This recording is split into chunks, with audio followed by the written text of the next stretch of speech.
À l'intérieur de la maison du président, tout semblait normal. Des gardes se tenaient aux portes, les lumières étaient allumées, l'air était immobile, mais quelque chose n'allait pas, vraiment pas. Giarta était déjà à l'intérieur. Elle était entrée 1 heure plus tôt avec une carte d'identité d'infirmière. Elle avait dit qu'elle venait vérifier l'état d'un des membres du personnel. Personne ne la soupçonnait, personne n'avait vérifié son sac. Mais dans ce sac se trouvait un pistolet, petit, noir, avec un silencieux. Elle passa devant la cuisine, le hall, les gardes. Elle connaissait les caméras, elle savait lesquelles étaient réelles et lesquelles étaient fausses. Elle avait été entraînée. Elle monta les escaliers jusqu'au 2e étage en silence.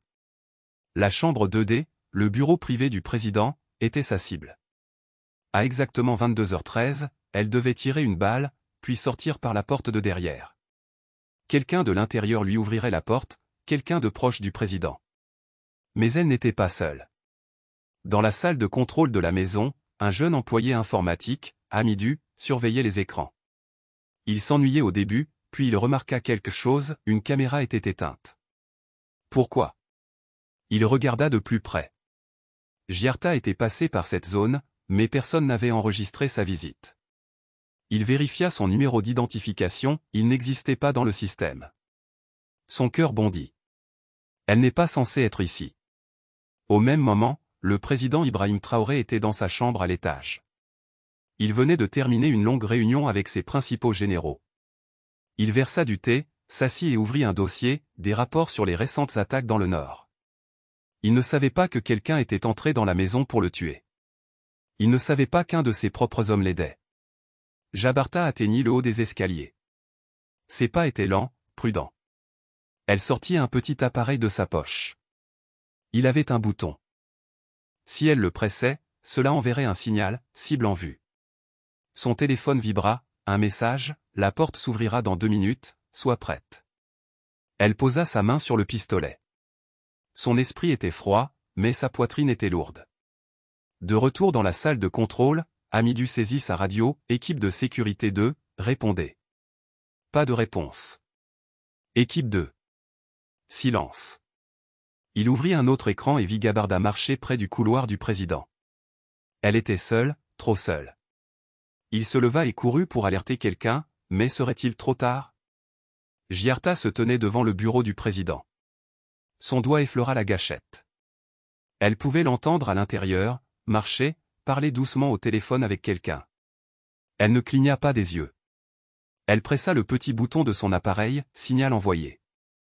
Dans moins d'1 minute, quelqu'un à l'intérieur déverrouillerait la porte latérale privée pour sa fuite, quelqu'un qui travaillait dans la maison, quelqu'un de confiance. Elle vérifia sa montre, 22h12, encore 1 minute. Mais soudain, elle entendit des pas derrière elle, rapides, légers, puis le silence. Elle se retourna, personne.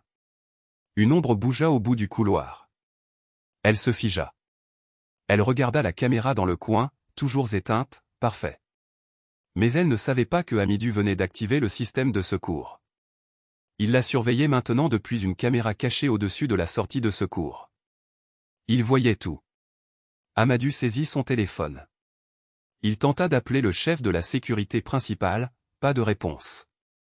Il réessaya, rien. Puis un numéro inattendu s'afficha sur son écran, ligne privée SANU. Il décrocha. Hamidou, dit la voix, je sais qu'elle est là, ne panique pas, gagne-nous 3 minutes, elle a un pistolet. Hamidou murmura, elle est devant la porte du président en ce moment. J'ai dit 3 minutes, répéta la voix, puis la ligne fut coupée. Les mains de Hamidou tremblaient, mais il se leva et quitta la salle de contrôle. Il n'avait pas d'arme, mais un objectif, avertir le président avant que la gâchette ne soit pressée. À l'intérieur du bureau, le président Traoré marchait vers le cabinet. Il voulait prendre un autre rapport. Il s'arrêta, un léger bruit derrière la porte. Il se retourna, puis un petit clic, la poignée bougea. La porte s'ouvrit lentement, silencieusement, et Gabarta entra. Elle leva le pistolet, droite, sûre. Le président Traoré ne bougea pas. Leurs regards se croisèrent. Elle fit un pas en avant. Ses mains ne tremblaient pas, mais quelque chose se brisa en elle. Elle vit ses yeux, ils n'étaient pas effrayés, ils étaient fatigués, pas faibles, juste humains. Il parla en premier, je sais pourquoi tu es ici. Elle ne dit rien. Tu penses être ici pour sauver une vie, mais cette pièce contient la vie de millions de personnes. Ses lèvres tremblèrent, ma mère est en train de mourir. Ce pays aussi, répondit-il. Sa main baissa légèrement. Si je pars, murmura-t-elle, ils la tueront. Et si tu me tires dessus, dit-il, ils la tueront quand même, car c'est ce que font les gens comme eux. Silence. Elle ne baissa pas le pistolet, mais ne tira pas non plus. Les secondes passèrent. À l'extérieur, quelqu'un montait les escaliers en courant, vite. La caméra du couloir capta tout. Amidu, essoufflé, atteignit le couloir. Il vit la porte ouverte, il la vit à l'intérieur. Il ne pouvait pas crier, ne pouvait pas risquer un coup de feu. Il fit la seule chose qui lui vint à l'esprit, il courut jusqu'au boîtier électrique et coupa le courant. Tout l'étage plongea dans le noir. Les lumières s'éteignirent, noir total. Silence absolu, pas de pas, pas de voix, juste une respiration lente. Jabarda ne voyait plus le président. Elle releva le pistolet, mais sa main tremblait maintenant. Elle entendit une chaise bouger légèrement, puis sa voix, « Si tu allais me tuer, tu l'aurais déjà fait. » Elle ne répondit pas, « Tu as encore un choix. » Elle détestait son calme, ça rendait tout pire. Elle s'était entraînée à tirer, pas à ressentir. Dans l'obscurité, elle ressentait tout. Dans le couloir, Amadou se cacha derrière un meuble. Il respirait à peine. Il avait peur, mais plus encore, il était en colère. Il avait grandi pauvre, comme tant d'autres. Il croyait que Traoré était différent, un soldat qui écoutait, un leader imparfait mais qui essayait. Si Traoré mourait ce soir, le pays s'effondrerait. Alors Amadou prit une décision. Il envoya une note vocale via une ligne privée réservée aux urgences, « Nous avons une intrusion, j'ai coupé les lumières, la cible est dans la chambre 2D, je répète, elle est dans 2D, bougez maintenant. » Puis il ferma son téléphone et courut vers l'interrupteur de secours. Dans la pièce, Jabarta s'assit sur le bord de la table, tenant toujours le pistolet, dans le noir. Sa voix sortit, basse, « Ils ont dit que tu étais mauvais. » « Ils disent toujours ça, » répondit Traoré. « Ils m'ont montré des vidéos de gens que tu as laissés mourir. Tu les crois? » « Je ne sais plus. » La pièce resta silencieuse jusqu'à ce qu'elle demande, « As-tu une famille ?» Il répondit, « Oui, ma famille, c'est chaque soldat revenu dans un cercueil, chaque enfant dans les camps, chaque mère attendant son fils. » Cela la secoua. Soudain, le pistolet devint lourd dans sa main, un poids qu'elle ne pouvait plus porter. À cet instant, l'alimentation de secours s'activa, les lumières rouges d'urgence clignotèrent, une lueur tamisée emplit le couloir et le bureau. Jabarta et Traoré étaient toujours là, face à face, sans mots, mais quelque chose avait changé. Une voix surgit derrière eux, « Jabarta, pose le pistolet. » C'était le lieutenant Kaboré, le garde personnel du président. Il se tenait à la porte, arme levée, visant Jabarta. « Éloigne-toi de lui, maintenant. » Elle se tourna lentement, les yeux écarquillés, pas de peur, mais d'autre chose. « Toi, dit-elle, confuse, c'est toi qui m'as ouvert la porte latérale. » Il ne cligna pas, « Oui. » Tu m'as envoyé à l'intérieur. « Oui, mais je pensais qu'on était du même côté. » Il ne répondit pas, son silence était une réponse. Traoré se leva. « Kaboré, pourquoi? » Parce que ton rêve est trop petit, trop local, trop lent. On nous a offert quelque chose de plus grand.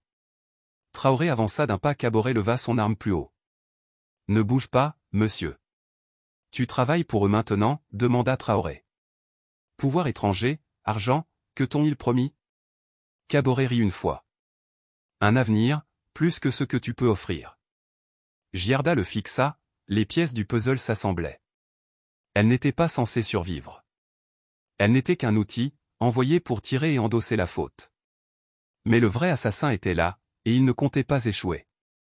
La pièce était rouge, les lumières d'urgence brillaient au plafond. 3 personnes s'y tenaient, le président Traoré, calme mais alerte, Giarda, tenant son pistolet, confuse, trahi, le lieutenant Kaboré, arme pointée, prêt à tuer. Personne ne bougeait. L'air était épais, irrespirable. Kaboré fit un pas lent à l'intérieur.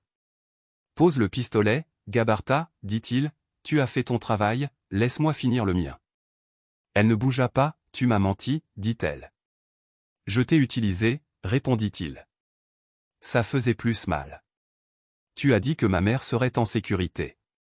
Et tu l'as cru, sourit-il froidement, tu étais une diversion, une pièce. Je n'avais pas besoin que tu réussisses, juste que tu ouvres la porte. Traoré les observait. Donc, ton plan était de l'utiliser pour entrer, puis nous tuer tous les deux. Non, monsieur, dit Caboret, juste toi. Elle devait mourir dans la fuite, faire croire qu'elle avait agi seule. Les mains de Giabarta tremblèrent. Ils allaient me tuer, murmura-t-elle. Ils pourraient encore, dit Caboret, à moins que tu ne partes maintenant. Pour aller où, dit-elle. Tu m'as utilisé, je ne fuis plus. Des pas résonnèrent soudain dans le couloir. Caboret tourna la tête une seconde, c'était tout ce dont Jabarda avait besoin. Elle tomba à genoux et fit glisser son pistolet sur le sol vers Traoré. Caboret se retourna, trop tard. Le président tenait l'arme, mais ne tira pas, je ne veux pas te tuer, Caboret, dit Traoré, mais je le ferai si je dois. Tu n'es pas un tueur, répondit Caboret, un rêveur. Non, dit Traoré, je suis un soldat qui a vu trop d'amis mourir à cause de lâches comme toi. Caboret visa plus haut, son doigt sur la gâchette. Giarda ferma les yeux. Puis, bang. Silence. Une seconde passa, puis une autre. Giarda ouvrit les yeux. Caboret était au sol, du sang s'écoulant lentement de sa poitrine. Derrière lui, Amidou, essoufflé, tenait un petit pistolet. Il n'avait jamais tiré auparavant. Je t'avais prévenu, dit-il, ne touche pas à notre avenir. Traoré se tourna vers le jeune homme. La sueur coulait sur le visage de Amadou. Où as-tu eu ça? Dans le tiroir d'urgence en bas, dit Amidou, je ne savais pas si ça marcherait. Traoré hocha la tête. Ça a marché. Jabarda s'assit par terre, tremblante. La vérité l'avait frappée plus fort qu'une balle. Elle avait été une arme dans la guerre d'un autre, mais elle avait fait un autre choix. J'allais te tuer, dit-elle à Traoré, mais j'ai vu tes yeux et j'ai su que j'étais du mauvais côté. Il la regarda. Ce moment a sauvé ta vie et la mienne. Puis Traoré s'approcha du corps de Caboret et prit une petite clé USB dans sa poche. Découvrons qui d'autre est dans ce plan, dit-il. Amidou avança. Monsieur, je pense que c'est plus grand que vous ne le croyez. Alors, nous creuserons plus loin, dit Traoré, mais pas seul. Il regarda Gabarda. Veux-tu réparer ce que tu as presque brisé? Elle hocha la tête lentement. Oui. Les lumières rouges brillaient encore dans la maison du président. Le corps du lieutenant Caboret fut recouvert d'un drap à l'extérieur du bureau. Des soldats arrivaient, confus, tendus, prêts à obéir. Personne ne comprenait pleinement ce qui s'était passé. Le président Traoré s'assit avec Amidou et Gabarta. Il tenait la clé USB prise sur Caboret. Voyons qui voulait ma mort, dit-il calmement. Amidou la brancha sur un ordinateur sécurisé. Les fichiers n'étaient pas que des noms, des plans, des cartes, des dates, des paiements, des réunions secrètes, des échanges avec des agents étrangers. Traoré se pencha. Ce n'est pas juste à propos de moi. Jubarta, derrière lui, lut les noms. Son souffle se coupa. C'est l'homme qui m'a donné la mission, dit-elle, il n'est pas militaire, il travaille pour une compagnie pétrolière. Ils utilisent des rebelles locaux pour dégager des terres, ajouta Amidou, repousser les gens, puis installer des machines. Le visage de Traoré se durcit. Le plan était simple, dit-il, me tuer, accuser un tireur isolé, utiliser le chaos pour briser le pays. Un autre nom apparut, un ministre haut placé. Giarda Alta. Il a fait un discours ce matin sur l'unité nationale. Amidou secoua la tête. Et il a signé un contrat hier avec la même compagnie étrangère qui a financé ça. Silence. Traoré se leva. On ne peut pas révéler ça maintenant. Si les mauvaises personnes l'apprennent, on perd tout. Que faisons-nous? Demanda Jabarda. On combat intelligemment, répondit-il, de l'intérieur. Cette nuit-là, le président n'a pas ni généraux, ni politiciens, ni conseillers, mais quelques personnes de confiance, villageois, jeunes, défenseurs locaux, sans pouvoir officiel mais loyaux. Ils arrivèrent discrètement, hommes, femmes, jeunes, vieux, certains avec des papiers, d'autres les mains vides mais pleins de colère. Ils s'assirent dans la salle à manger, devenue salle de guerre. Traoré parla, ce soir, quelqu'un a essayé de me tuer, mais ce n'est pas l'histoire. L'histoire, c'est pourquoi. Il montra la clé USB. Ces gens veulent vendre nos terres, brûler nos villages, briser nos esprits. Ils ont utilisé un de mes proches, une de nos filles, mais ils ont échoué, car elle a vu la vérité, et un jeune sans grade a sauvé le pays avec une balle. Silence. Une vieille femme se leva. Que voulez-vous de nous, monsieur le président? Il la regarda. Des yeux, des oreilles, la vérité. On bâtit notre renseignement depuis la base, avec le peuple. Fini d'attendre, fini de supplier.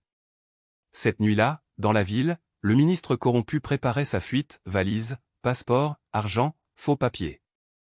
Mais en ouvrant sa porte, il vit 4 personnes, un de son bureau, un vendeur du marché, un ex-soldat, une vieille femme qu'il avait ignorée. « Où vas-tu » demanda-t-elle, souriante. Le pays est éveillé maintenant. À la maison du président, Gabarta était assise dans le hall silencieux. Elle n'en revenait pas d'être vivante, d'être de ce côté. Traoré s'approcha. « Tu n'es plus celle qui est entrée ici, dit-il. »« Je ne sais pas qui je suis, répondit-elle. »« C'est un bon début, dit-il, lui tendant un badge, unité de renseignement du Burkina Faso, division civile. Tu as passé le premier test, tu as vu la vérité. Elle fixa le badge et hocha la tête. J'en suis. Les jours passèrent, mais dans la maison, personne ne se reposait. L'air était tendu, les pièces calmes mais actives. Le combat avait changé, ce n'était plus une balle, mais l'information. Jubarta, à son bureau, portait un uniforme simple, sans grade, mais son badge ouvrait des portes autrefois inimaginables. Elle lisait des rapports sur des contrats fonciers, des accords pétroliers, des visiteurs suspects dans les villages. Ils n'arrivent pas avec des armées, dit-elle à Amidou une nuit, mais avec des mallettes, des sourires, et ils achètent tout. Même les gens, répondit-il. Le président Traoré avait changé. Il ne travaillait plus dans le bureau principal, mais dans une petite pièce verrouillée. Il parlait aux fermiers, aux chefs, aux jeunes, aux vendeurs, leur disant la vérité. Il ne promettait pas d'argent, mais un combat pour tous. Cette guerre n'a pas d'abord besoin de soldats, dit-il, mais de veilleurs, d'écouteurs, de lanceurs d'alerte, de cœurs courageux. Le peuple répondit. Une nuit, un coup à la porte arrière. Un garçon de 12 ans, poussiéreux, apeuré, tendit un papier plié aux gardes et s'enfuit. Jabarda l'ouvrit, une carte dessinée, un village encerclé en rouge, une phrase, ils construisent quelque chose sous terre. Traoré, Gabarta et Amadou fixèrent le papier. Un piège, demanda Gabarta. Ou un avertissement, dit Traoré. Amidou chercha le village, abandonné officiellement, mais les satellites montraient du mouvement, des équipements, des véhicules étrangers. Traoré les regarda. Ils n'ont pas fini. L'attaque contre moi n'était qu'un début. On y va, demanda Amidou. Non, dit Traoré, on envoie quelqu'un déjà sur place.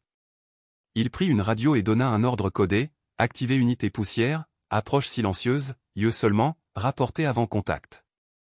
Jabarta le fixa. Tu avais déjà quelqu'un là-bas? Toujours, répondit-il, on n'a jamais cessé de surveiller.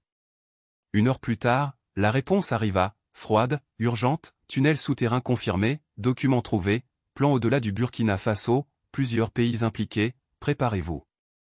Silence. Amidou s'assit. C'est plus grand que je pensais. Traoré se redressa.